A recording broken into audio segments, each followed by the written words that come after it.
അപ്പോൾ എനിക്ക് ഭയങ്കര ഇഷ്ടമായിരുന്നു ആ കുട്ടീനെ. ഭയങ്കര ഇഷ്ടം എന്ന് വെച്ചാൽ ഭയങ്കര ഇഷ്ടം, സ്വന്തമാക്കണം എന്ന് തോന്നിയിട്ടുള്ളൊരു വ്യക്തിയാണ്. അങ്ങനെ ആ കുട്ടീനെ ഞാൻ പ്രപ്പോസ് ചെയ്യുന്നു. പ്രപ്പോസ് ചെയ്തപ്പോൾ ആ കുട്ടി നോ പറഞ്ഞു എന്നോട്. മാത്രമല്ല അവഗണിച്ചു. നമുക്കറിയാലോ, ഇങ്ങനെ നമുക്ക് ഭയങ്കരമായിട്ട് സ്നേഹിക്കുന്ന ഒരു വ്യക്തി നമ്മൾ അവഗണിച്ചു കഴിഞ്ഞ് കഴിഞ്ഞാൽ അത് വല്ലാത്തൊരു ഫീലിംഗ് ആയിരിക്കും നമുക്ക്.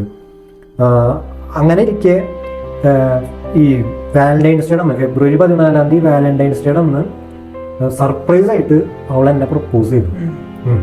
അങ്ങനെ ഞങ്ങൾ തമ്മിൽ റിലേഷൻഷിപ്പായി. കുറേ നാൾ ഞങ്ങൾ റിലേഷനിലുണ്ടായിരുന്നു. എന്നിട്ടത് ഫോർ സം റീസൺ ബ്രേക്ക് ആയി. നിനക്കറിയാവുന്ന കാര്യമാണ്.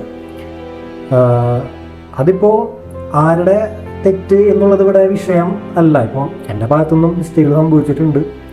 അപ്പോൾ ആ മിസ്റ്റേക്കിന് ഞാൻ ഇപ്പോൾ അവളിത് കാണുന്നുണ്ടെങ്കിൽ അവളോട് ഞാൻ സോറി ചോദിക്കുകയാണ്, എൻ്റെ ഭാഗത്തുനിന്ന് വന്നിട്ടുള്ള മിസ്റ്റേക്കിന്.